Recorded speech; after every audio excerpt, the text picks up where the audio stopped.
was. He was still him. I feel like once he went down to bantamweight, he was not him.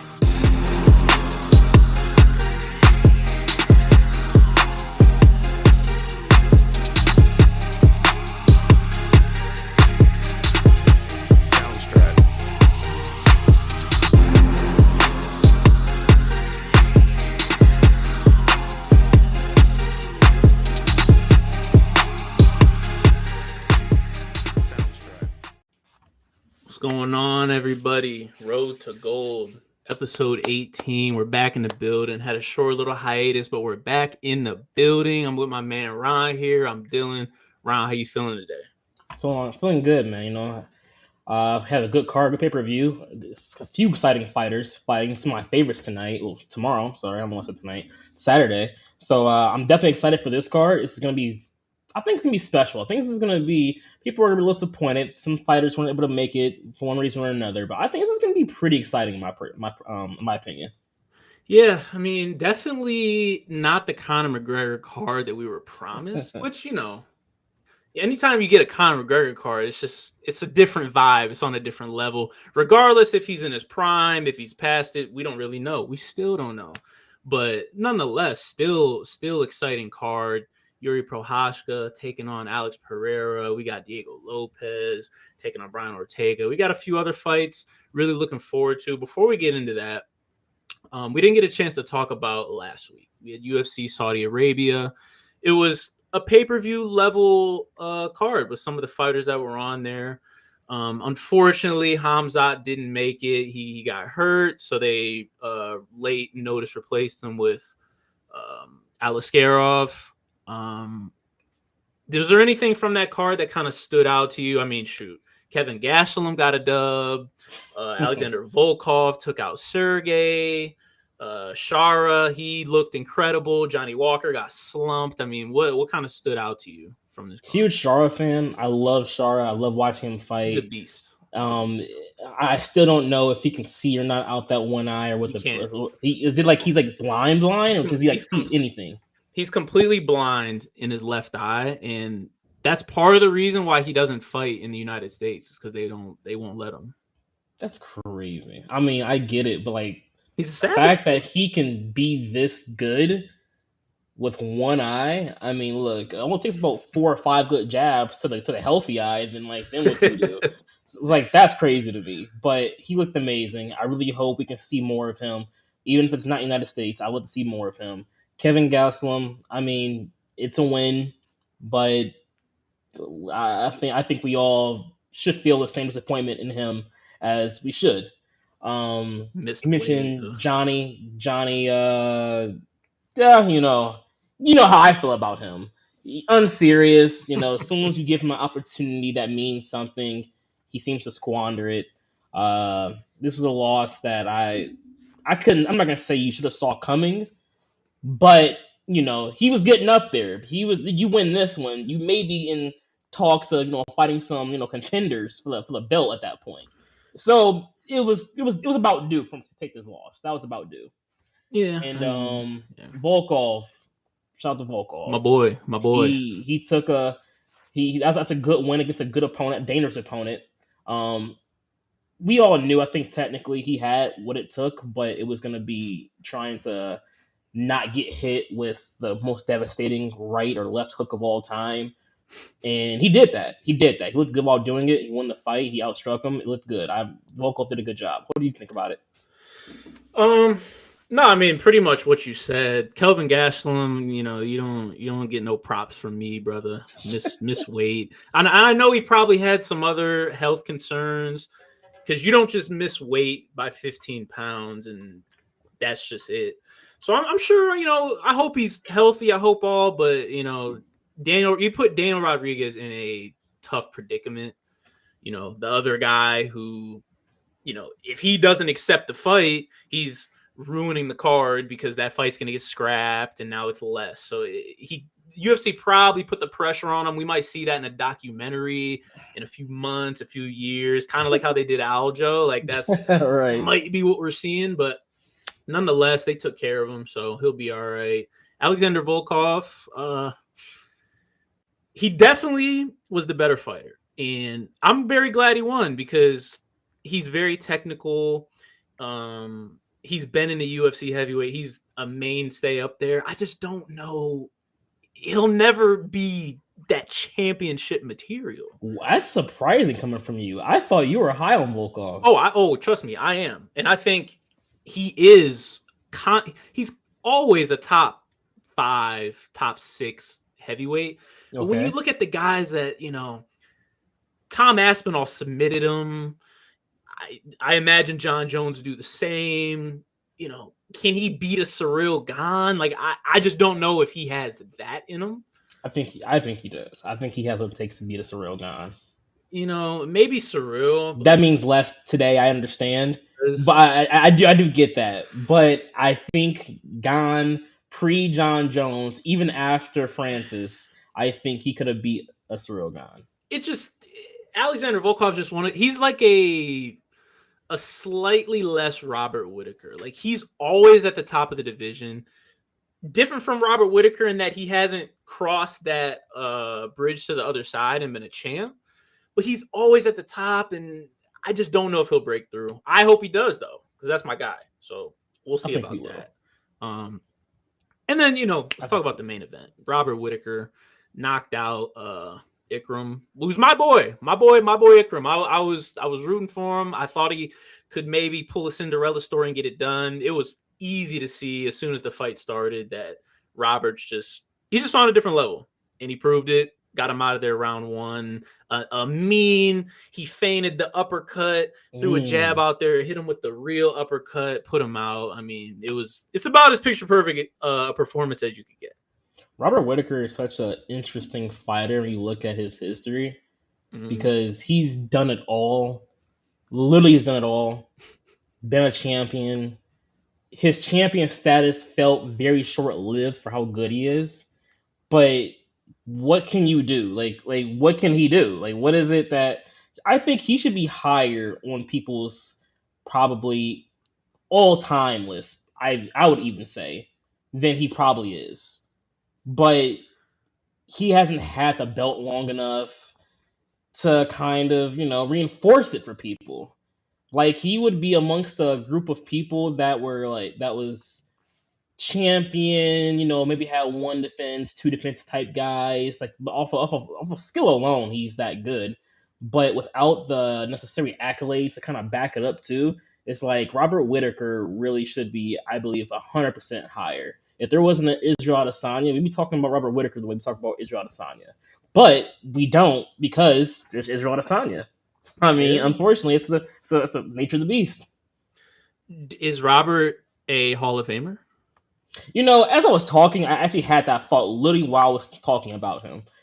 I want to say that's a yes, especially the way UFC be throwing some names in there. I want to say he's definitely a Hall of Famer, but at the same time, I want the bar of Hall of Fame status to be kind of high for the UFC.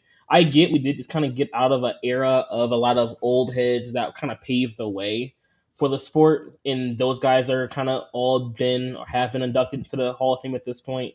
So now I think the bar should be raised to what it takes to be a Hall of Famer. I would like to look back and be like, Robert Whittaker is a Hall of Famer, but he's just in there. I would like him to be a just in there type guy. I want the bar to be that high. But, ultimately, I think, either way, he's a Hall of Famer no matter how you look at it. And we're going to get to some Hall of Fame talk a little later because, they had their induction ceremony last night. Is Robert Whittaker a Hall of Famer? I mean, if you're gonna put Dustin Poirier in the Hall of Fame, I think you have to put Robert in there.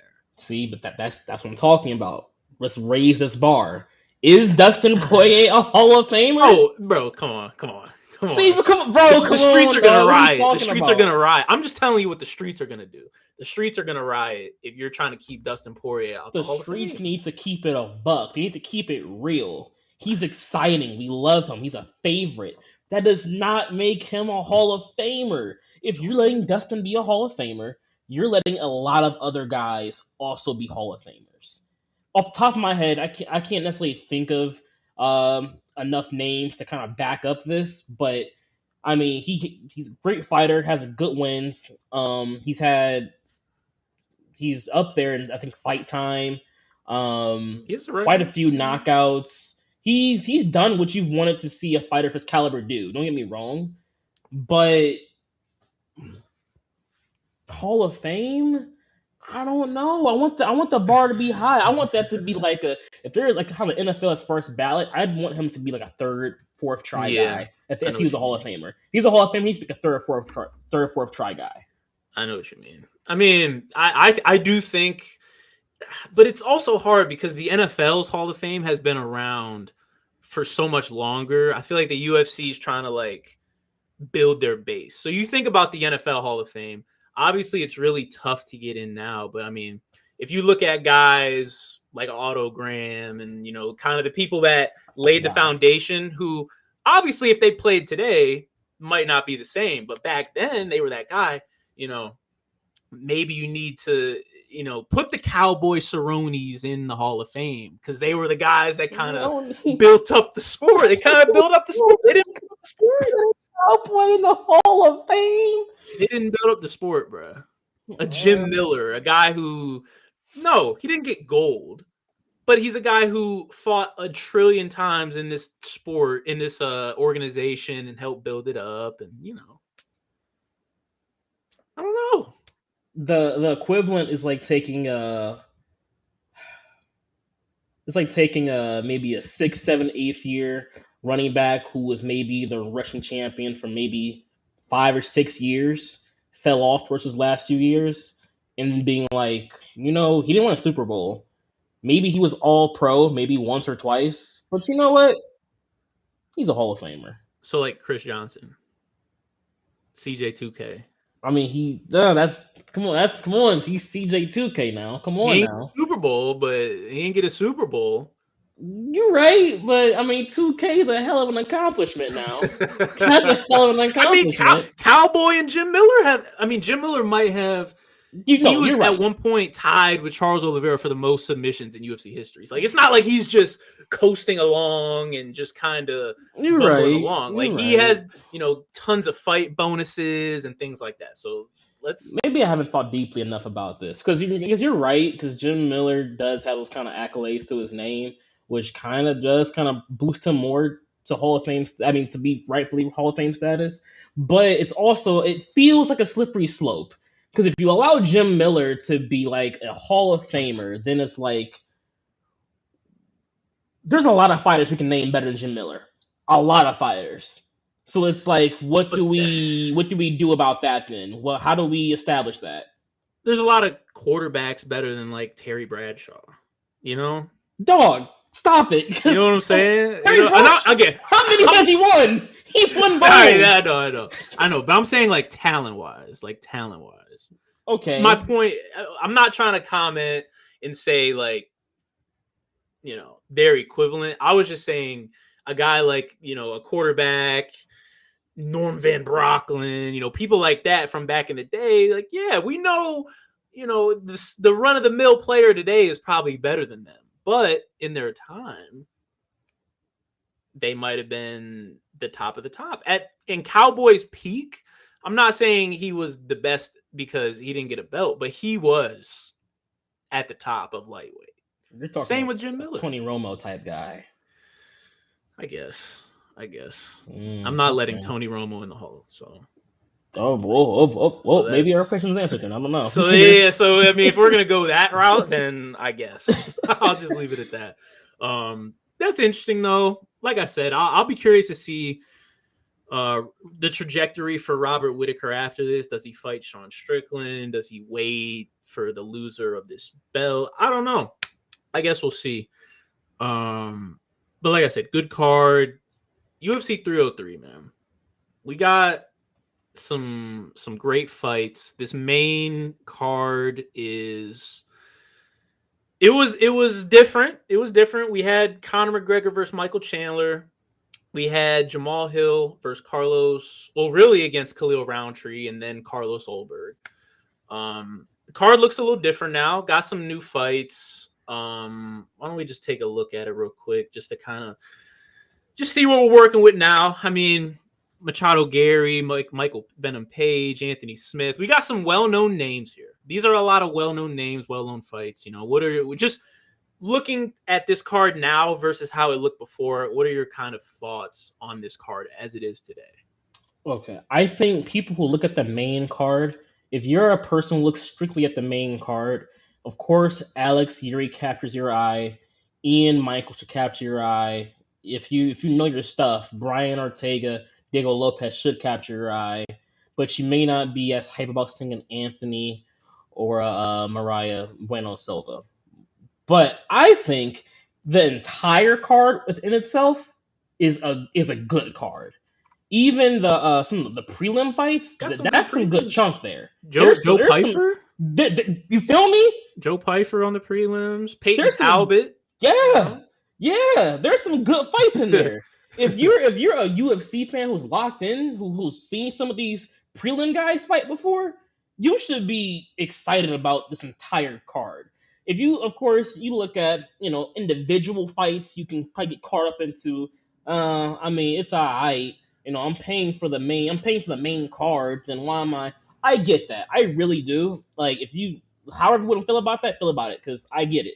But if you're a true fight fan, the whole card should honestly be very interesting to you. And off of the strength of that alone, I mean, this should be very interesting. The main card is very good, though. I'm a fan of it. Of course, shout out to my dog Geary.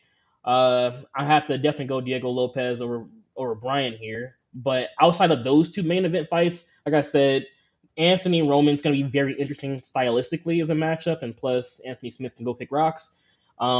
Silva and Chasian, is it Chasian? Chassion. Chasian, I'm not. Chasson. You claim to be bilingual out here, so I figured you maybe know how to pronounce it better than I did. But I think that's gonna be actually very exciting of a fight. That's gonna be exciting. I think that's gonna be actually very interesting. Ian Michael, I think a lot of people are split. That's a very 50-50 type fight for a lot of people. We're gonna get more into it though, because this is an interesting card. It's exciting. If you're a fan, the whole card is really exciting. I think it's a lot to talk about here. For sure. We might as well just get right into it. I mean, start with your boy, Ian Machado Gary, coming in there to face MVP Michael Venom Page, formerly the Bellator, the bare knuckle boxer. This is an interesting fight. I don't know how much you've been tuned in to just kind of the interviews and the press conference. Ian is almost taking this fight as if he is a champion who's fighting a contender who doesn't really deserve it. He's kind of walking around and saying, why am I fighting down? I should be fighting up. I'm not really, I wasn't motivated to take this at first, yada, yada, yada. And he's kind of talking that talk a little bit. And MVP's no slouch over there. I feel like I know how you feel about this fight, but give me your breakdown on what you think's about that. Ian Gary is a fighter's fighter. Doesn't matter. Maybe he's not happy. Maybe he's not happy about it. He's gonna take the fight though, because he knows what the people want. He knows it's exciting. It's gonna help him ultimately credibility wise, even though he feels it's beneath him. I said this multiple times before. He's mature. He's mature. He knows what he's doing in there in the octagon. He's methodical. He's so technical. I know people are the one criticism people have about him is he can be more aggressive. I do feel he needs to take a little more opportunities at time to kind of go in for some of those longer combinations, for some of those, higher damage, significant strikes. But I'm also not. I'm okay with how he goes about his fights though, because people say he's fighting very sweet. Maybe he's running. He's fighting smart. He has fought back to back two of the better strikers in the division, and he knows the kind of power they bring to the table. He knows the kind of fight they want to make it. Why play into their hands? Now you're fighting someone very opposite. You're fighting Michael Venom Page. In my opinion, Michael Venom Page is. I don't know if you had to put a bar between aggression and counter striking. He is completely counter striking. He can get aggressive with you. He can be first, but he wants to pick up his reads. He wants to set you up and trap you. He wants to make you feel comfortable, make you think you're doing something for yourself, and but you're really playing to his hands. He's very dangerous, but I think Ian's too smart. The IQ's too large. See, big brain plays, big brain plays. Ian's gonna be in there on the same wavelength as Michael. He's not gonna fall into those traps. And then not only that, the length he has. Excuse me.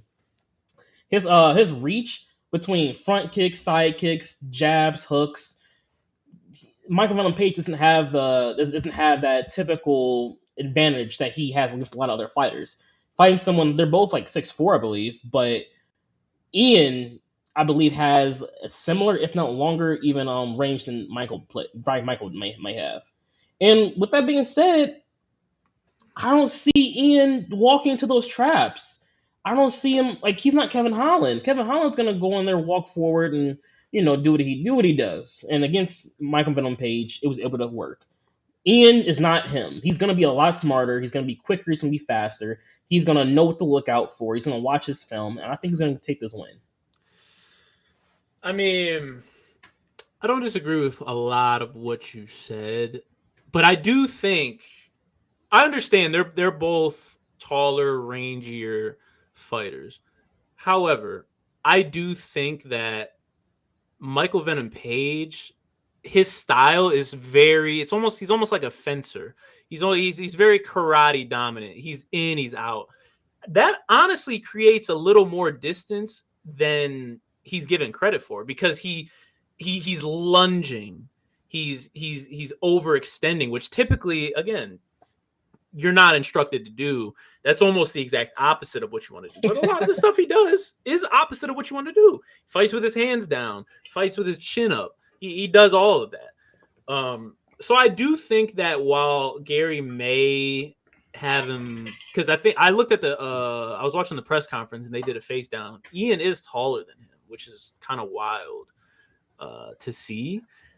But he's so good at managing that distance that I think that could present problems for Ian. I guess it's going to come down to, can he solve that puzzle? We saw, as you said, Kevin struggle with solving it.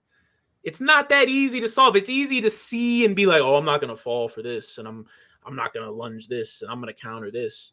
I mean, are we in for a snooze fest, do you think? Like, I think it's very possible. I think it's going to be a snooze fest it's going to be two high-level smart fighters going at it, and both of them know that they can't fall into the trap the other one lays. So it's going to be a lot of looking at each other, a lot of feinting. You're going to see strikes, but I don't think we're going to see the long combinations. I don't think we're going to see long combinations by either fighter, really. It's going to be jabs, front kicks, side kicks. Maybe you see a 1-2, maybe a one body kick, something like that.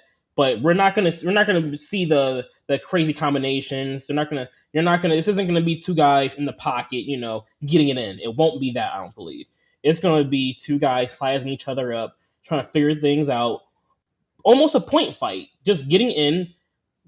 A little lunge, maybe from Michael Venom Page, maybe a little step jab, little combo, body kick, get back out of there for Ian. But it's gonna be that for like 5 rounds. It's gonna be who can outpoint each other by the end of this fight. So you're choosing your boy. I'm choosing Ian for sure. Man, I don't know if you heard MVP's walkout song. You heard it? Oh my god, I did. It's nasty. BBL Gary, I gotta rock with MVP, bro. I heard that. I thought it was like an AI, like a bot thing, and then nah, he's gonna come out to that. I don't know. I think Ian's gonna. I don't think he's seen anything like this. I will say, if Ian can utilize his kicks, which is a dangerous game because Michael Venom Page is a very good counter striker, he'll probably be able to time him. If he can get his kick game going, then I would pick Ian. I don't think he will. I think MVP is going to frustrate him and give him kind of the Kevin Holland treatment. I think he might humble the young pup. Come on, man. I think he might humble he can get Kevin Holland treatment. Not to that extent. That's a low IQ fighter comparing him to, man. Not to that extent, because Ian is above Kevin in that realm. But similar sentiments. I don't know. I think he's gonna give him fits. I think they're both each other fits. Round by round, I think the first, second round are going to be very interesting. This is going to come down to the last round, the third round most likely, and I don't. I think Michael will have an issue trying to figure out what Ian's trying to do, the same way as Ian's trying to have trouble trying to figure out what Michael's going to do. It's going to go back and forth. I think ultimately Ian's going to come out the victor because you're playing at his pace where I think Michael strives when fighters are trying to be the aggressor and are trying to push the pace on him. Which I mean, I'm sure he can do well, not at that pace as well, but he flourishes there. Ian, that's not Ian's style. Ian wants the pace of this fight to be right where it will be. I think he will flourish. He'll be this natural habitat. You're coming to the jungle with Ian.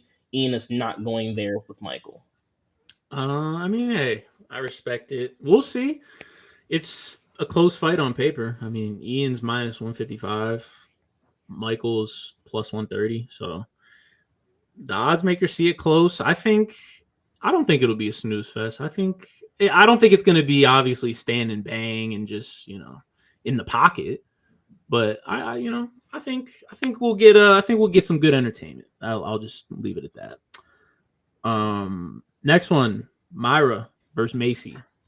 Myra Brena Silva versus Macy Chiasson in the women's bantamweight division, which could use some life. It could use some life. And these are two ladies who have, they've faced the best in there.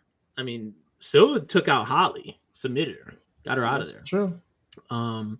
But Macy's no slouch. I mean, at 5'11", she has good frame, good size, and she has that dog in her. Like she is aggressive. It's almost like she doesn't even want to get the win. She wants to do damage the way she fights. Like that's obviously not literally, but that's how when I watch her fight, that's kind of how I see her. Rangy, a lot of good kicks. But Silva is very diverse. I don't know. I'm kind of back and forth on this one.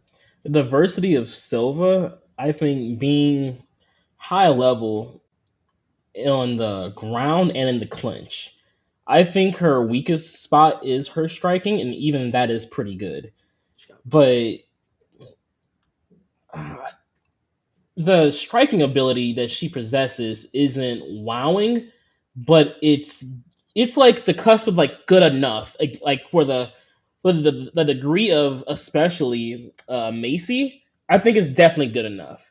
I once you're getting into the most elite of the elite of just women's fighting in general, honestly, I think it's not enough. She'd have to definitely go to the ground, but Silva's good in the clinch. If you try to pressure her, she'll be happy to close that distance. Maybe try to land a hook or a straight clinch up with you, elbows, knees, maybe a takedown. If you go to the ground with her, she's nasty. She has submissions everywhere you can think of.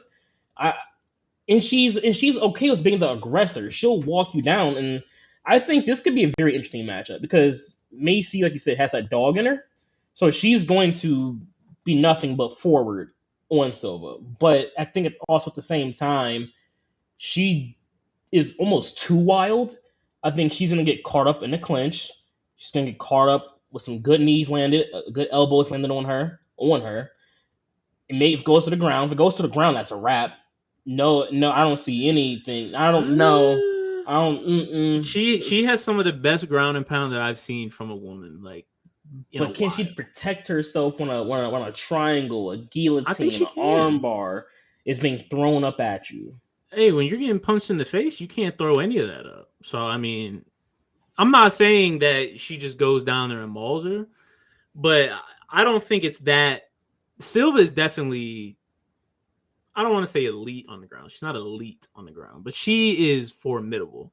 She has those submissions, but Macy has those submissions too. And she, like I said, that ground and pound on top, she's looking to do damage. So while she's trying to throw up a triangle, if you get it, you get it. But if you don't, you're really opening yourself up to someone who wants to damage you.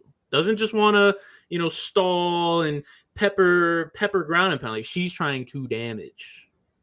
I feel you. I feel you. I don't.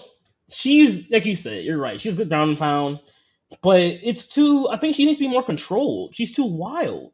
If she can get off a few good, damaging, significant strikes before Silva can throw up a submission or even just control her, get back into full guard, maybe even reverse it, something like that, maybe to stand back up possibly. I think it can turn bad very quickly. But she's too much energy. She's too crazy for how she goes about a lot of her encounters. Too much, almost too much heart. She thinks that she's just like this indestructible. Nothing you can land on her is gonna actually do the damage. It's gonna put her out, and I respect it. But when you're facing someone who's this solid in the clinch, this solid with their takedowns, and can get a good submission off on you from like any position, whether it's a ninja choke. We saw a ninja choke. That was the Yeah, fight I believe against Holly. We've seen her throw up different arm bars and triangles in different fights. Like, doesn't matter where you are, don't let your rear naked chokes. She has it for you. So you can't be too crazy. I'm definitely going with Silver here. I think Macy is gonna. I think it's gonna be an exciting fight. It's gonna be back and forth a little bit. I think the difference is gonna be one significant strike in the clinch and probably a ground encounter that's gonna end up in a submission. yeah. I mean, I'm picking Silva too. I don't think Macy utilizes her kicks how she should. Her being that tall, I mean, 5 inches taller with True. 6 inches more of reach. She needs to utilize that more, but I think she just wants to fight so bad that sometimes she just gets caught up in the moment. She does have good defensive striking when people blitz in, so Silva can't just blitz in and try and do that the Holly approach because we Yeah. saw how the Holly approach worked against Silva and it didn't. So I do think Silva goes out there, gets the win. And that's pretty much it there. I think it'll be a good fight though.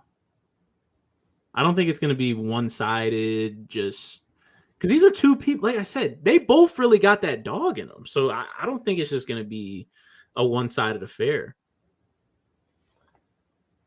I mean, you're right. You're right. It can go either way. It's not one sided. It can definitely go.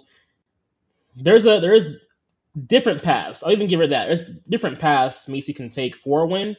I just don't believe that's the way it will go for her. I don't think it's going Mm. to be good for her to be on the ground or the clinch. I think her best path will be to land a strike, not at necessarily a range in the pocket, probably somewhere in the pocket, but then she has to worry about the clinch. It's gonna be too much for her. I think heart isn't gonna get you past every fight. Some technical skill is gonna be have to be there at some point. They do, and I think she'll surprise a lot of people. But yeah, I don't think she'll get that. I don't think she'll get that win. But you know who will get that win? Your favorite fighter on the roster, Anthony Lionheart. He's He going out probably there. he probably Short will, notice. and I hate Short it. notice. Roman Dolidze. Both of them on short notice. Yeah, facts. Um, they're replacing. I mean, there's a few fights that are being replaced, but they're replacing that light heavyweight bout that was supposed to happen.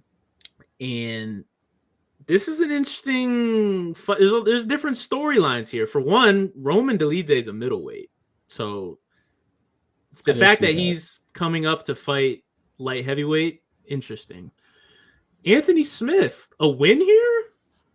I mean, I don't know. I'm We just do not saying need a win this. here. This is Let's look not at what we his need. last. I mean, he beat Vitor Petrino last, who had a rocket ship taped to his back. That's facts.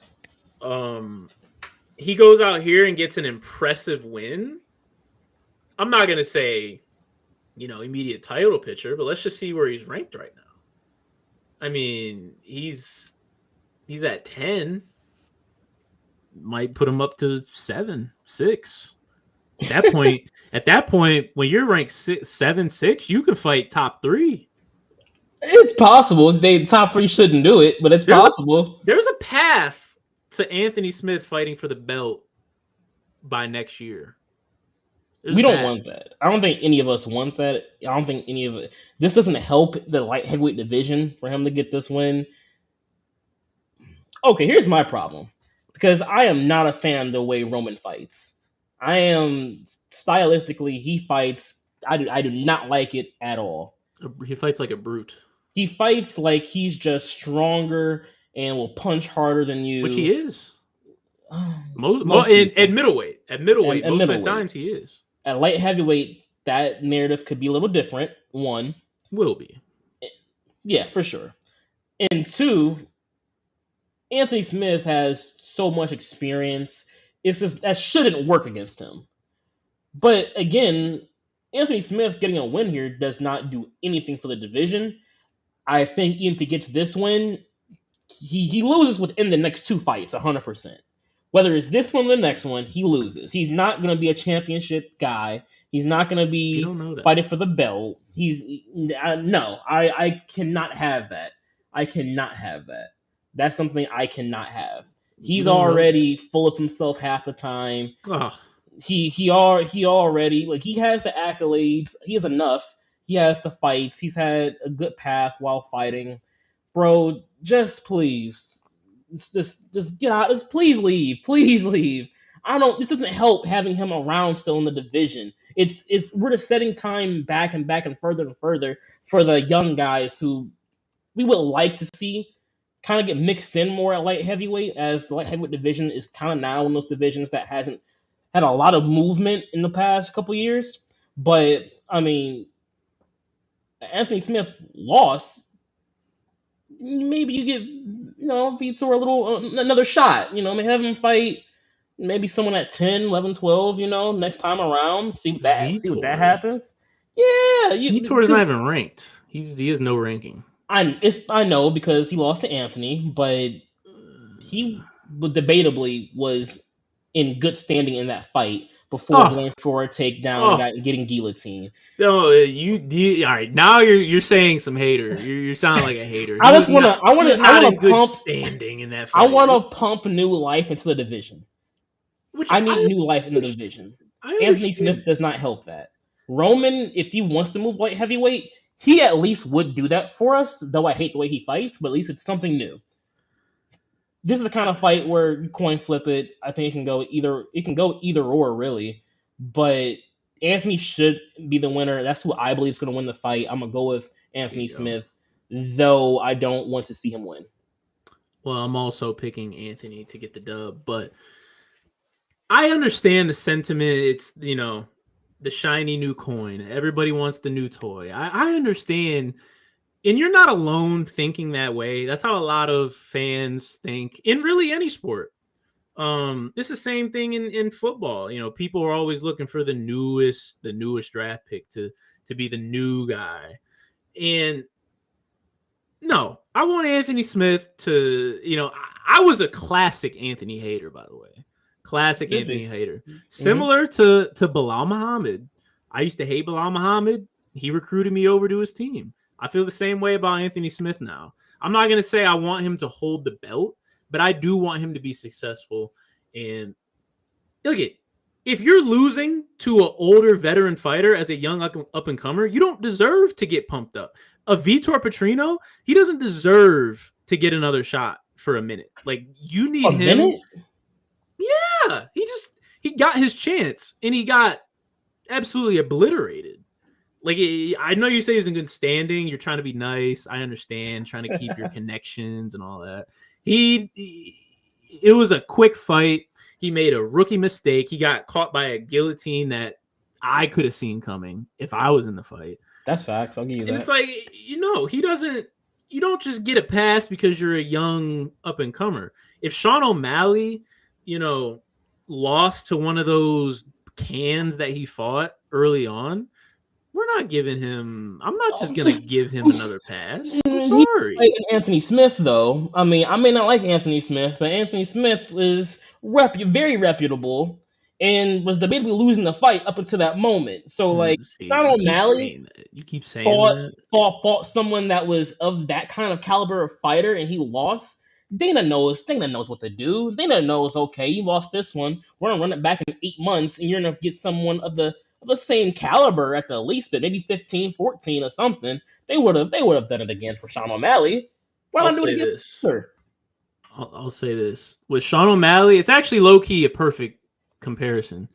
Sean O'Malley fought Cheeto Vera, and a little different circumstances. He got hurt, peroneal nerve in his leg went out. He couldn't walk. He got finished. That's at the end of the day. He got finished. He didn't get a ranked fight after that for at least, 3, because he fought the Chris Moutinho. He fought, I think his name's like T.I. He fought someone else, Paiva. He fought Paiva. He didn't fight ranked guys right after that, and that's Sean O'Malley. Like that's the prince that was promised type thing. That's how people viewed him. So I can't just give these young up and comers just grace. I'm not gonna say throw you to the wolves. We're not just gonna cast you out like a leper, but pump the brakes. If you beat a vet, you get that treatment. Ian Gary, every time he was faced one of those challenges, he passed. Flying colors. Well, most of the time, flying colors. And he passed. He looked great, and he got treated as such. Now he's in the top 7, 6, whatever. That's how it should go. You face the vets, you move up. If you don't, wait your turn. I'll agree, but let's not forget that O'Malley was someone who did go from like 10 to fighting 2. He did. Like that. So Dana knew what he was doing either way. No matter how you want to frame it, how it went in the beginning, Dana wasn't going to fumble that bag. And Vitor's one of those guys with the power. He has good ground and pound, wrestling ability. Don't fumble that. That's new life being brought into the division, and people want to see fight. Well, Anthony Smith had something to say about that. Sure, but nonetheless, it's one of those fights that's like between Anthony and Roman. It should have no stakes because it's a short notice 2-week light heavyweight Anthony Smith, who's kind of in no man's land. He's ranked 10, facing a middleweight who's never fought at this weight. But if he goes out there, gets a knockout, submission, they might give him some grace. I don't really know. Looking forward to seeing it. Looking forward to seeing the evolution of Roman Dolidze, possibly. Maybe he learns some more nuance to his game. I don't know. We'll see. What I am excited for, though. Real quick, before you move on to that next fight, so I don't want to get off track here. I can see how this conference is going to go. You're about to get off track. Don't let it. Don't let it. This is a quick little 2-piece. Someone asked who's the best boxer in the UFC. The best boxer in the UFC? The best boxer in the UFC. Personally, my answer is Ilya Topuria. I don't want to derail here by saying that, but he's the best boxer in the UFC. Is what I'm trying to say. The best boxer, man. Instantly, I want to say Max. Look, I'm a guy who's never thrown a high kick in not one fight in his UFC career. No matter if he's fought, whether it was featherweight, what was the other division he fought? Was it lightweight? Was lightweight? He got dropped. He brings the power. He's taken out Volk, one of the other better strikers. Look, all I'm saying is, hey, look, this is a guy who has them. Never thrown a kick. He nothing but boxes. That's my guy. That's all I'm saying. He does. Is he? He is a top boxer in the UFC. I'm definitely not trying to discredit that. I don't know. I think him versus Dustin Poirier to see who's a better boxer. That'd be interesting. That'd be a very interesting thing. I'm not gonna go one way or the other because to me it's like razor thin. Between those three, I'm picking Max, I'm picking Ilya, I'm picking Dustin. I do think Max is more diverse. I don't think he's a pure boxer though. So I'll probably give Ilya the edge there. But Dustin, man, I don't know. Dustin is so slick. I feel like when it comes to the pure art form of boxing, Ilya looks more clean. But I think Dustin might be the best. Dustin has more like a swag. boxer. He has a swag when he He boxes. I don't know does. how to put it. Like Dustin just Yeah, he you look know. cool in there. You know, he grabbing the shorts up. You know, it's a little. You feel me? Like he has a little swag in there when he's boxing. So I think it just looks better. But Ilya, he got them though. He got them. I Let him think when see. Ilya, we'll see in the upcoming fights. We haven't seen him face another boxer. Like we've seen him face Josh Emmett, who's a pure power puncher. You That's a know, boxer. yeah, but he's not Josh Emmett. We're not gonna sit here and say Josh Emmett is a pure boxer. Like we're not gonna do that. What would we call him actually then? He's a power guy. Josh Emmett is a power guy. In the sport of boxing, there's power strike. Dante Wilder is not the most technically sound boxer, but he's a power guy and he's a boxer. You just because you're a power guy, you're still a boxer. Josh Emmett he boxes. No. I'm not saying he's not a boxer, but I'm saying he's not the top. He's not a top boxer. Like pure when you look at skill, power, technique, when you look at all three of those, Josh Emmett doesn't have great technique. I'm not saying it's bad. I'm not. It might even be good, but it's not like he's not a top 5 boxer in the UFC. Like, come on. When my dog faces Max, the question will be answered. Well, that's not going to be a pure boxing match. That's the thing. You're right because It'll be a Max is probably gonna go for leg kicks, make you scared, go for a takedown at some point. So you're right, it won't be a pure boxing match. I mean, it's MMA. It's not boxing, as the great Islam Makhachev once said. So, It's not boxing. yeah, it's if this was a boxing match, then hey, I might, but it's MMA. So, I will be interested to see though how Ilya does fare going forward. But nonetheless, let's talk about this co-main. We got B. Ryan, T. City Ortega versus Diego Lopez, which some might say, which is crazy because they got Diego as the favorite right now. Minus 135, which is very interesting. Brian Ortega has seen the best of the best. Like he's seen the top of the top. He's went rounds with Max. He's went with Volk, Yair. The top of the division, Korean Zombie. He's seen it all. And they got him as the underdog right now. I don't know. But Diego is also, he's that guy, fresher on the scene. Both of them are Brazilian Jiu-Jitsu practitioners. I don't think this fight's going to the ground. I think this is going to be a stand and bang type of fight. Really? Well, for sure. They're both elite. They're both elite. Let's remember Brian Ortega real quick. Let's do it. He is a striking punching bag. He does not have great head movement. He gets hit with every significant strike known to man. He throws his own now. He throws his own for sure. He got him too now. But he's going to absorb a lot of them. His best work is forever and always grappling on the ground. Diego is a striker, but I can see him being okay, being comfortable. His BJJ is so good. Well, I think he'll be comfortable on the ground with Brian Ortega. I think he won't be afraid of it. He'll be hesitant. He won't be doing anything crazy. I think he'll be very cautious of his limbs while being down there. But I think he'll be comfortable enough to go to the ground with a Brian Ortega and be able to do that with him. With that being said, Ortega should actively, if you watch any film on Diego Lopez, be thinking, I need to clinch up and go for a takedown as soon as humanly possible. I need to trip him. I need to throw him. I need to drag him down. I need to pull guard. I need to do something other than get pieced up with hooks and uppercuts every other moment.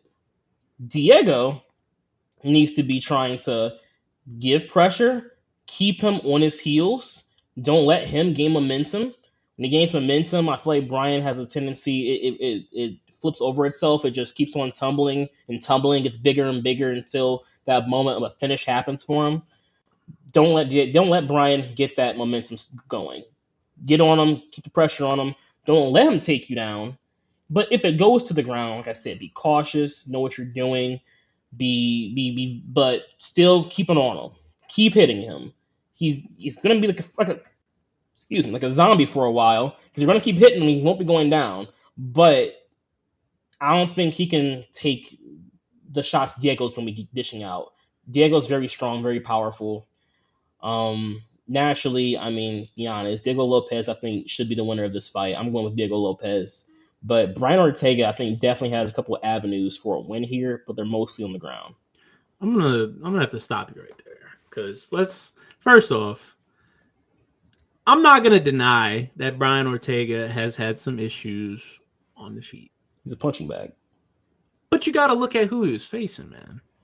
You know, he it's not like he was facing some balance, he was facing Max Holloway. Even guys like Yair, who are elite on the feet.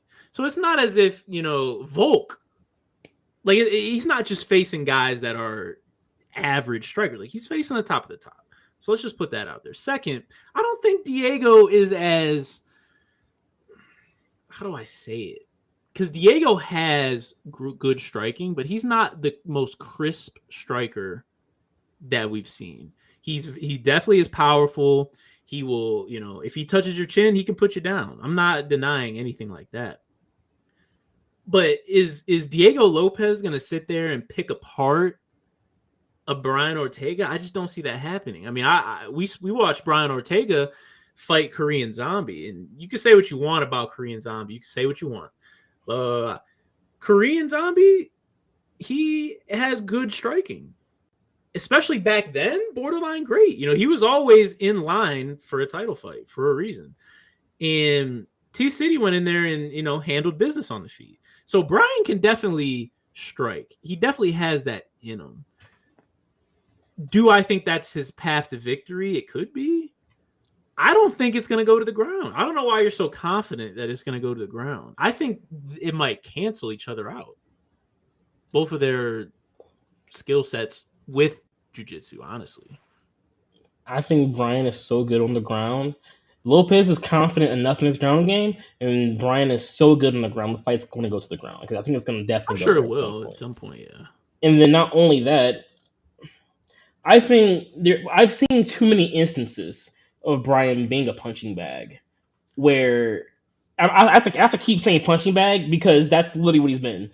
His past like 3 or 4 fights, he's been a punching bag, and that's happened so often. I have to now assume that's how this is going to keep going. Diego, you're right, isn't the crispest striker, but he seems to have power. Because no matter who he fights, what strike he's throwing, it seems like when it connects, it's connecting. You're wobbling or going down. I didn't look. CD Yusuf, I thought was going to be fine.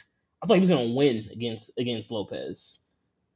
Uppercut in the clinch changed that entire dynamic of the fight instantly, and then landed the same uppercut in the clinch again, and that put him out. Like the guy has power. He may not be crisp, but all it takes is one shot from him. And I don't think that's what Brian wants to have happen. That's not what he wants to be a part of. He needs to get to the ground, which I think is his best opportunity to win the fight. But Lopez is smart enough to not let that happen. Does Lopez have enough to put him out with one shot? I mean, it's obviously MMA, so anything can happen. But we've seen T-City in there against, like I said, a Max, a Zombie, a Yair, a Volk, and though he may have lost a few of those, he went 2-2 in that. There was no point where he just laid down and kind of accepted that. Like he might have to take some. Maybe he might have been a punching bag at some point. I don't know if Diego has enough to get him out of there with one. If he gets him out of there with one, sure. If he doesn't, I think Ortega is going to be able to take that on the feet. That is on the ground. It gets a little iffy. This is a 5-round fight. No, it's 3 rounds. Even if it's a co-main, it's 3 rounds still. Yeah. I mean, it's short notice, 2 weeks. Well, if this I was a wouldn't. 5 round fight, I'd feel you more. I definitely think Brian Ortega has the opportunity to get that dub. Hmm. But now, especially knowing it's 3 rounds, yeah, it's Diego, man. It isn't, yeah, it's just Diego. I don't know. I don't know. I'm a rock with Ortega here, man. I'm a rock with Ortega. I will say he had what seems to be a rough weight cut. Um, because so originally, before he got the call for this fight, he was bulking up to move to lightweight. He got the call. They said, "Hey, we need you at featherweight." Blah blah blah. He said, "That's fine." You know, he tried to make weight. It didn't work out last night. They call up Diego's team. They say, "Hey, we need to move this to lightweight." So that's what they did. And I don't think anybody really was tripping. This wasn't a Kelvin Gastelum situation. It wasn't anything like that. Nobody really was tripping. It is what it is. Short notice, 2 weeks, not a lot of time to prepare.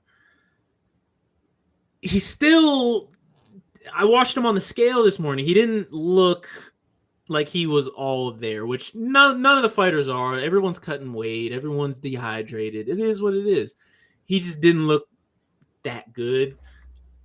Ultimately, though, it being a 3 round fight, I see why in your case you might say a 3 round or a 5 round fight would benefit him because normally it would. But I think in this case, less training, less time to prepare. I think it might. I think 3 rounds might benefit him, and I do think he's gonna get Diego out of there. I get that. That makes sense, especially with the weight cut and everything. 3 rounds would probably be benefiting him a lot more than if this was a be a 5 round fight. But even still, I gotta Diego, man. He's gonna land quite a few strikes, and Brian, like I said, Brian's gonna land some back, but Brian's going to absorb more. If he can just dodge, put a block up, just, then we can talk about something. But he absorbs way too many strikes per fight. I think that's gonna be his downfall. Well, we will see. Potentially has fight of the night written all over it. I don't know. The main event might have something to say about that though. I mean, we got a rematch. We were able to run it back. We got Alex Pereira, Poatan versus Yuri Prohaska. The This samurai. is this is you don't get much better of a replacement on the timing that we had than this fight right here. And they both accepted it with the quickness. There was no doubt. Doesn't matter how much time they had to prepare. They both were going to be there. They're both going to be there. They both made weight. Everything's all good. We saw how the first fight went. Alex Pereira ended up knocking Yuri, ended up TKOing him. It was a debatable stoppage, probably a little early. But nonetheless, he got the win. Yuri went out there, got a dub against Rakic. Now we're here. Does this fight go any different than the first one? 100%. First off, you have Herb Dean. We Shout out to do. Dana. Shout out to my dog Herb. Herb's Herbo. gonna let them die in there. So this is the time. This is the time to have Death Herb in there. match. Second, we saw after their first fight, Yuri said, I believe in an interview, that he probably should have went towards his wrestling a little sooner instead of waiting to get rocked, essentially, to go for a panic takedown, which started the chain of events that led to the loss. Outside of that panic takedown, Yuri was already starting to win the second round. That was a Yuri Prohaska round, second round. The first round, a lot of leg kicks landed. Alex probably took it. Yuri, Alex did a good job with his movement, staying out of range, keeping Yuri away from him, not get comfortable being inside. For some reason, I don't know what happened in the second round, but Alex, for some reason, couldn't do the same with keeping Yuri away from him. I felt like he wanted to keep going to his leg kicks, but Yuri was applying maybe it was more pressure, maybe, but he couldn't keep Yuri off of him, and it landed to a string of good strikes from Yuri that landed. With that being said, if Yuri can keep that same pressure up, and instead of kind of getting into those lulls of standing directly in front of Alex, clinching up, going to a takedown. We've seen him against Glover. We know the type of ground game he has, Alex was struggling with Israel Adesanya on the ground. I'll He give was. granted, Alex does train with Glover Teixeira, who is overly stamped on the ground. He has his own gym. I believe he has his own jiu-jitsu style. He's great. I don't think Alex learned enough from Glover at this point to overcome an opponent as formidable as Yuri on the ground, though. So, with that being said, if Yuri does what he has to do, avoid the left hook, go for a takedown maybe a little earlier, don't just stand there in front of him, but keep that pressure on. It's 1-1. This series about to be tied up 1-1. This is gonna be a Yuri Prochazka win. Shout out to Alex, great fighter, incredible run. I also think no matter what happens here, Alex leaves light heavyweight. I think Alex leaves light heavyweight, win or lose, no matter what happens. There's something else here for him. No one cares about Jamal Hill. He's already beaten Yuri once. I don't think there's no reason for a trilogy unless someone can convince him to do the trilogy. Which, like, if that was the case, that's cool. Like, I'd be excited for that. But outside of that, I think he's already on the back half of his career. He's already older. He wants to. I believe he wants to fight heavyweight. You might as well leave your last. Guess. Excuse me. Might as well let your last maybe 2 or 3 years in the UFC be fighting heavyweight and see what you can do there. I think win or lose, he goes up to the heavyweight and he does have a string of dominance there as well. But as for this fight particularly, Yuri Prochazka goes in there, gives Alex the business, takes a win, brings the belt back to the check. Well, first, there's a lot to touch on there. First off, I found it interesting that you thought Alex won round one because I definitely thought Yuri won that first round. You think so? And I look at the scorecards, all the judges had Yuri winning that. I think it's because he did go to that wrestling in that first round. He got a big takedown, didn't let Alex get up, controlled him there. On the feet, Alex did land a lot of leg kicks, but nothing to the point where he could steal the round. I feel like that takedown kind of solidified it. Second round, I felt was kind of back and forth. I did think at the end, like right before the stoppage, Yuri did start to pick up. I'm not going to say that he was going to win that round. It's hard to say. We know Alex ended up actually winning the round, literally. Okay. So like it's hard to say there. But as far as this fight, I don't know, man. I think Yuri realized, like you said, he should have went to his wrestling. Because if you rewatch that first round, he got Alex down very easily. And I don't know why more people don't do that. I literally don't understand. And like I know people, commentators out there think the same thing. Because there has to be a fighter out there who's saying, man, if I just get him down, like there's no reason I'll lose. We saw, as you said, Israel Adesanya took him down and held him down. He was going to win the fight because he took him down. We saw Yuri take him down and control him. I don't know why some of these other fighters get so stubborn and get so locked in their views and say, hey, I'm going to beat him at his own game. That's what Yuri said last fight. He did say that, and I think it cost him. Do you think that he is going to get caught up in the moment and do the same thing? Or do you think that, let's say this fight does go 4 rounds, is he going to have a heavy wrestling presence? So I think, see, in the first fight, the reason I feel Alex may have won the first round, I didn't see the scorecards after, but in my opinion, the reason I thought he may have won the first round was because I don't think Yuri did much to Alex with the takedown, but Yuri was visually limping and hurt going into the second round at like when that first round ended. It very obviously to me seemed as if Alex did more damage significantly to Yuri than Yuri was able to do to Alex, and I think that matters. I think most to me. off of just pure. I mean, takedown is great, but as we have seen, if you don't do anything with the takedown, it only means so much. I don't think Yuri was able to do too much to Alex while on the ground, while Alex was able to. If the first and second round had went with a lot of leg kicks for Alex, I think this fight would have been really bad for Yuri really fast. If he could continue what he was doing in the first round and the second round with the leg kicks, this fight would have been really bad really fast. But Yuri was able to somehow nullify that. I couldn't tell what the difference was. What was able to help him with that, but he was able to change it up a little bit, make sure Alex couldn't land as many leg kicks, and he was able to gain some ground. If the fight extends to the fourth or fifth round, I think that has to benefit Yuri, but I also think Yuri does have a tendency to get caught up in the moment.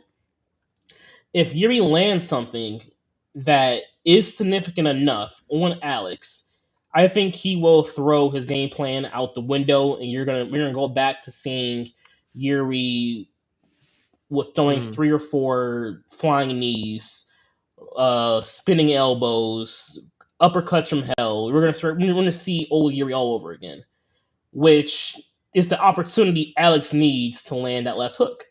He wants Yuri to be in the pocket. He wants Yuri to be standing in front of him and to see Yuri with his hands down, standing there again. And then all it takes is one shot from Alex, as he's done multiple times in the past. Yuri, the difference in this fight, you cannot stand in front of Alex. You can pressure him, you can throw something, you can go for a takedown. If you are not doing those things, you need to not be in the pocket with Alex. Do not give him an opportunity to land a straight, a hook, a kick, whatever it is. Do not give him an opportunity. I know Yuri loves to stand in front of his opponents because he feels he's just better than you there. And typically he is. I think he's better than Alex there still. Alex has the power to put anyone down though with one singular shot. Yuri does too, but Alex, we can all probably agree, is a lot stronger or more powerful, I should say, than Yuri is. Because of that, Yuri needs to stay composed and as the fight goes on, not get into a rhythm of I'm gonna stand in front of him because I'm doing well. I'm trying to put him away. Once he gets into that low, that's when Alex may overtake and seize his opportunity, and that's what we don't want as a Yuri Prochazka fan. Does the short notice benefit or hurt either of them? I want to say no, only because Yuri, all he does is trains. He all he does is sit in dark spaces with no food and water, and with his eyes closed for days on end. Alex, and we do see him in a lot of different little videos and him doing stuff, but at the same time, when we see him doing that stuff, it's usually him at a gym. It's usually him like you gotta think Right. he shot that video in 15 minutes. He probably spent the last 2 hours training. These are two guys that they take their training serious. They're very spiritual guys that really love what they do.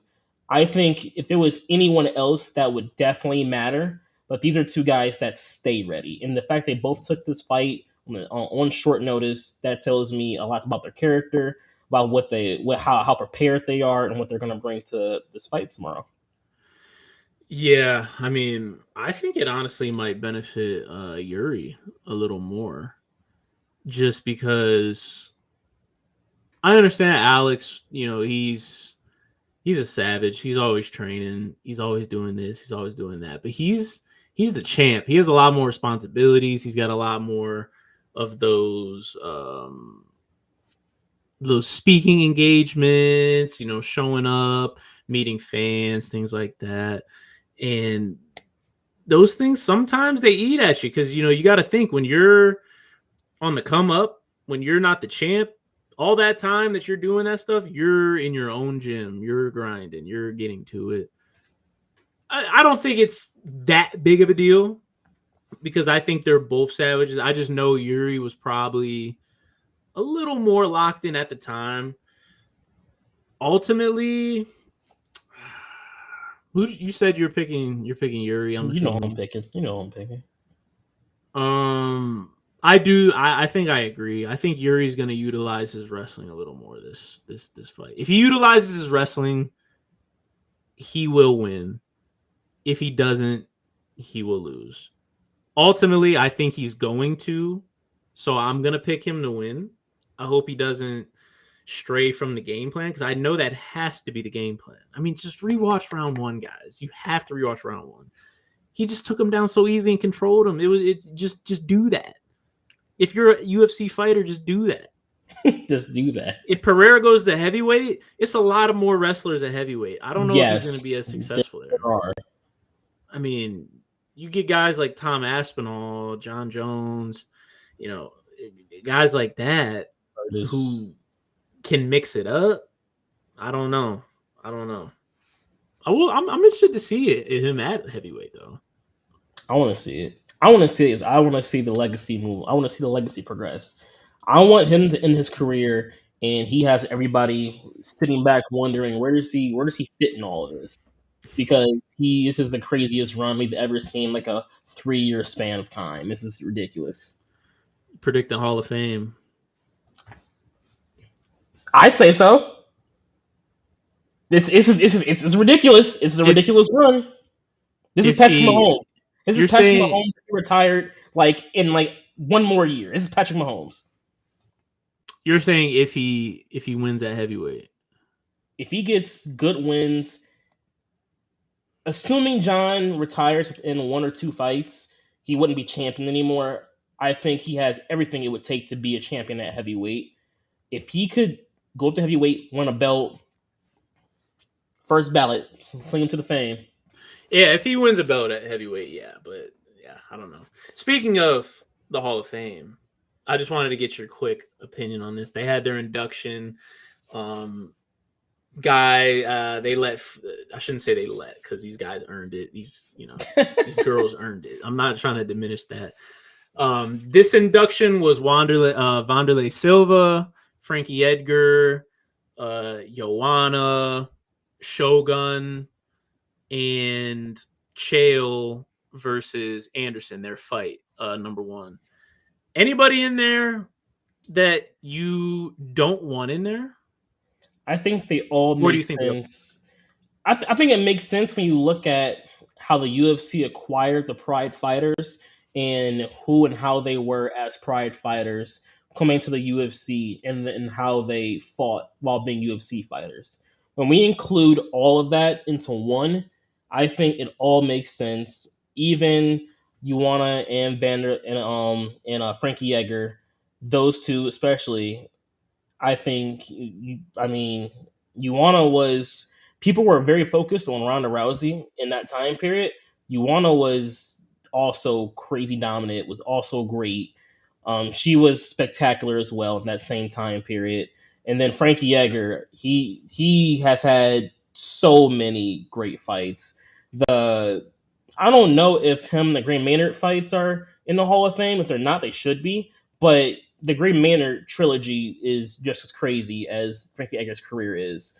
And I think everyone belongs. The Silva Chael fight is. I remember being in my dad's basement watching that fight live, thinking I just lost it all. Anderson Silva, the unbeatable, just went 5 rounds and lost this fight to Chael Sonnen, who was talking crazy this entire time. So talking about his family, talking about what he thinks of Brazil, his people, talking crazy. And you're letting this guy beat you like that, undeniably, just like, wow, we went out sad today. And then him throwing up that triangle, switching the triangle to the armbar with moments left, the tap coming through. It was magical. It's literally it was a Rocky moment almost. It was crazy. It's something that you don't see often in the UFC, a comeback like that, and to retain the belt and still be dominant after that too. It was ridiculous. I think everyone deserves it. It's a great showing. I think it's a good class. Okay. Just checking, testing the waters. A lot of Hall of Fame talk on this pod, so just wanted to see if we agreed. I do agree as well. Even guys like Wanderlei and Shogun, those guys laid the foundation for this. I mean, for what we know as the UFC today. So I think everyone also deserves it.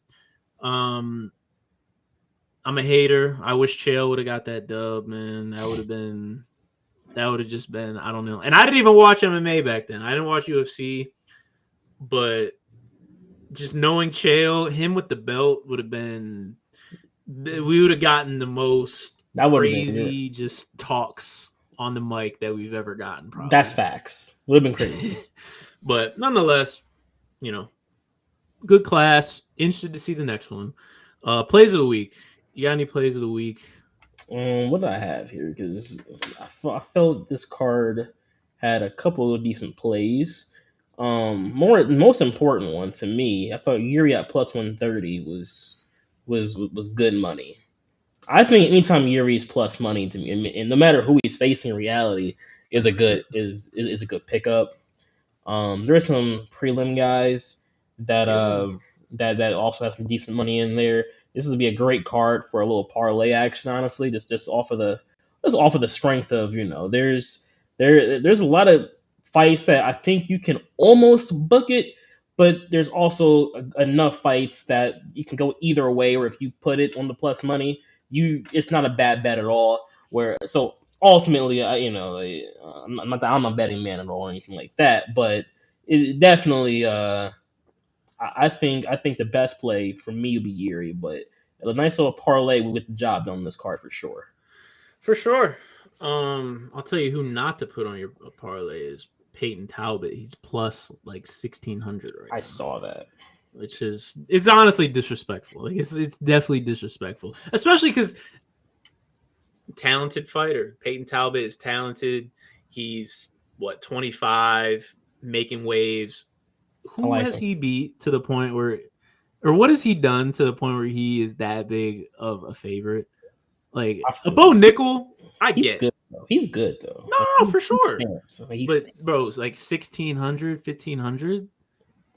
Like I said, is this opponent like a call in later? Like was he a last minute guy? I did see that, and I was confused by that. I was like, that is kind of crazy. I mean, the guy he's fighting isn't a slouch either. That's the thing. Like he only has one fight in the UFC and he lost it, but Giannis isn't a slouch. I'll just say that. But Peyton should win this. But bro, come on. Let me see what the line is literally right now.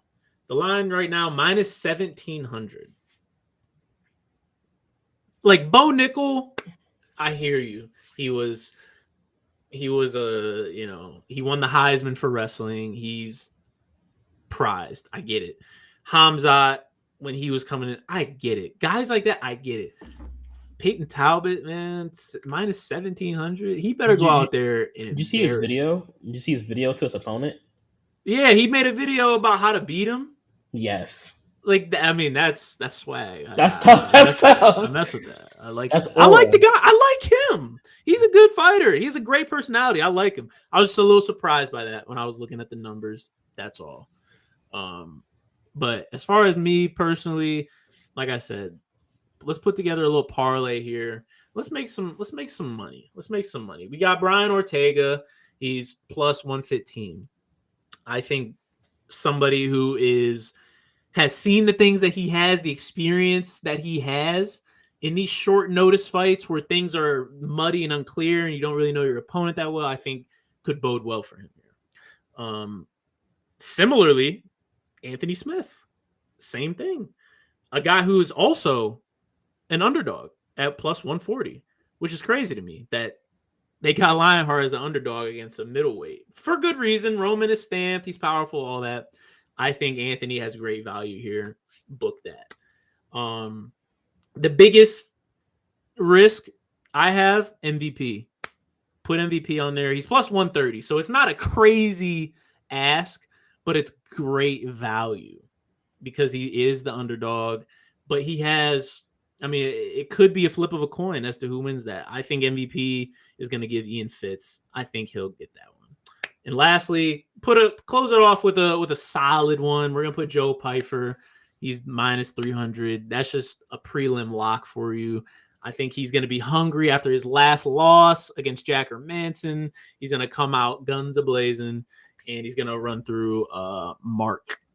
So that's it. If you just want some light advice, take that. We're going to revisit this parlay next week because I think it's going to cash. We'll see. I'm curious on that one. We'll see. Last thing, let's just end it off with this. Because this card, it was built around one man. It was built around Conor McGregor. That's who it was built around. Supposed to face Michael Chandler.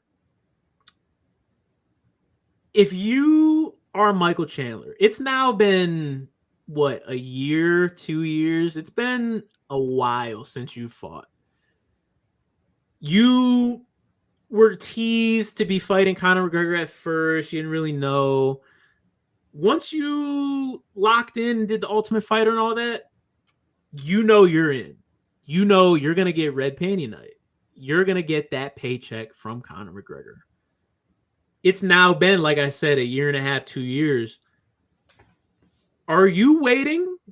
Because now the fight got canceled. We don't really know when it's going to be. Dana White came out and said August, September, October, no chance. So you're at least looking at like Madison Square Garden in November, maybe, at best. If you're Michael Chandler, are you waiting this out? Or are you going to go take another fight in the meantime? I would need to know one. I would need to know how much do you plan on paying us. You can't. You don't know. You don't know anything. You're going to get a bag. You're going to get a bag because nobody gets paid more than a Conor McGregor opponent. So you're going to get a bag when it happens. You just don't know when. You don't even know if the fight's going to happen because Conor. He could go in there and say, "Nah, I'm over it. Where's Diaz at?" He could do that. Dead ass. If this fight didn't happen, we're going to fight. Like whether it's in the octagon or not, if the fight just didn't happen, we're going to fight. That's okay. Fighting is what's going to happen regardless. That's going to happen. We're going to scrap about that. Yeah, I think you wait. You already waited so long. This is a minor injury. To my understanding, I don't think it needs surgery. I don't remember them saying that, but maybe it does possibly. But it shouldn't need surgery. You already waited 2 years, year and a half, whatever. You might as well wait a couple more months. And then once that happens, hey, it's good. It's fine. Let's move on. Let's wait till November, December, which honestly, UFC has an opportunity then to make a card that's just as good because you can steal a headline with Conor and Chandler, but you also have the ability at that point to have Islam Arman. You put that in the same card. I know if anyone's been following, Arman is on suspension. He punched a fan on the walkout. I forgot the fan did. The fan did something. He didn't just punch somebody. He probably deserved it. Punched the fan. The UFC said you have to make an bullying or anti something video. It was shortened to 6 months. That would make him eligible to fight like in November, December. If you're just going out trying to end the year on a bang, if it's about ending the year in a bang, why not put those two fights in the same card? Everyone would tune in. I don't know where you'd have that. You have to put that fight. You have to put those put that entire card in a football field for how big that could be. You put in Conor McGregor and Islam, two of the biggest stars we have, both fighting at the end of the year on a card that would be probably pretty exciting. You could probably throw some other guys in there too. Maybe you want to put Ilya, maybe a triple championship fight, the Ilya Max in there too. I don't know. I think you could do some stuff. You really have a lot of range at the end of the year for things you can do. We've talked about many times a few different fights that can happen towards the end of the year, and those are just three we just named that are all championship fights that could actually happen if they wanted that to happen. I think it can all work out at the end of the day still, as long as they do this correctly. if you're Chandler, might as well just wait for that big day because that's going to be a huge payout for you. And I don't know if the risk of losing to someone who's not worth it matters. If the belt is what you want, then I mean, sure, take someone else because you want the belt. But if you're about that cash, you about your dollars, bro, just wait a little bit. Just be patient. Well, first off, Islam's a headliner, so can't happen. I He's a headliner. mean, when Conor McGregor's in the card, Well, see, that's the other thing, which is a potential issue, is that you can't have championship fights on a Conor McGregor card, and that's kind of the issue. I mean, technically, Dana White could do whatever he wants. He could put Islam Arman, Ilya Max. He could do whatever he wants and have Conor as the headliner. But I think that goes against some sort of moral code it that does the for UFC sure. has. They're not gonna put an unranked fight as the headliner and then have some championship fights before it. Although that's what the fans would want, probably. That's the thing. The fans would be there for Conor though. When you sell the Yeah. gates the way Conor has, I think you're allowed to bend those rules a little bit. But I get what you're saying. And I don't even know if like some of these guys would take that. Like, is Ilya, who is now the champion, he thinks he's the He best wouldn't. thing since sliced Yeah, bread. Is he gonna be the wouldn't. co-main or potentially the third fight on a Conor McGregor card? I can't see a lot of champions agreeing to that. So that's why it could get dicey. You're gonna have to really build up that card. I mean, man, if I'm Michael Chandler, the only problem with Michael Chandler is he doesn't have an opponent right now. If Conor retired tomorrow, Michael doesn't have anybody to fight. He already fought Gaethje. He already fought Poirier. Diaz is nowhere to be found. I'm not really sure who he fights. That makes sense, at least. At welterweight, nobody really. He could fight like a Beneil, but do we really want to see that? Not particularly. Welter? I'm saying at welterweight or lightweight. I think he's still a lightweight at heart. I think just for the McGregor money, he went to welterweight. So, I mean, he already fought Charles. He's not fighting Arman. Like, he has nobody to fight. So that's the issue with him. Conor retired right now, and he's back to chasing a championship. You would probably have to put him against like Beneil or Raphael.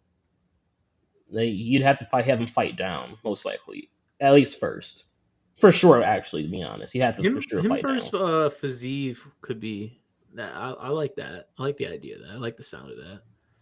And then he'd have to go from there, kind of let things kind of figure themselves out. This is kind of nasty because Dustin and Justin have both already fought him. They're both ranked 3 and 4. Even if he fought Raphael, there'd still be a problem. And who do you have him fight after that? So there would actually still be issues. So that would be. He is in a kind of a predicament, kind of honestly. You feel what I'm saying? I don't know. I want to say, Chandler, go take a fight in the meantime, bro. I don't want to count your pockets, but there is money to be made. Conor is on games, kind of. It's hard to say. At this point, he might be in too deep to where now he literally can't take another fight because he would look crazy. But he, in my opinion, he should have took a fight like earlier this year. But that's facts. That is what it is. One thing that I actually just remembered, which no proof to support this. I did see a tweet that said Charles Oliveira versus Dan Hooker. And that's not happening. Charles actually came out and refuted it. But when I first saw it though, I was like, I mean, why? Why would that be the fight? Why would that be the fight? I mean, I think that would be a fun fight. Charles is for belts. If Charles kept it on the feet, which he wouldn't. He might. He might get dropped. This is Dan Hooker. Okay, and even if he gets dropped, Dan Hooker is going to go to the ground with him. Nah, he's not gonna do that. Like I said, that fight's not happening. But I did want to ask you about that because I know it's Charles. You say he's, belt chasing. I don't really know He's belt chasing. who his next opponent is. He's another guy that's kind of in limbo because he lost his last fight, so he can't go fight for the belt next. So he may be in a waiting mode, which is okay. He can't wait for the sharpen his belt. toolbox a little bit. He can't wait for the belt. If Islam was to lose against Armin, we wouldn't have to wait too long. If Islam in the instance that Islam lost to Armin, I know let's just say if that was to happen, you could easily run Islam Charles. Oh, you'd have to run that back. Like you can easily run that for the belt for a belt fight again against Armin for a title eliminator. Yeah, you can easily run that, and that would slap. If I'm Charles, wait for that fight. Wait for that to happen. He's gonna be waiting until 2099. Bro, that fight's gonna happen at the end of the year. At the latest, February. At the latest.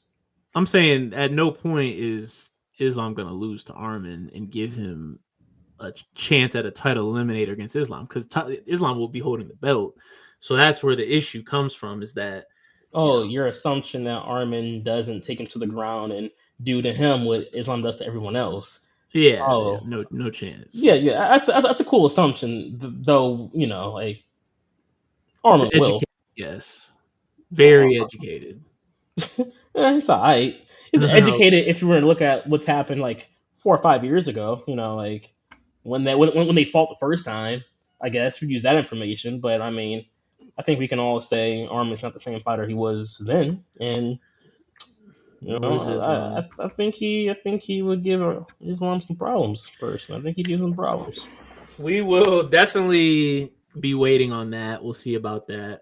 But yeah, that's a wrap. That's a good show. Very excited for this pay-per-view.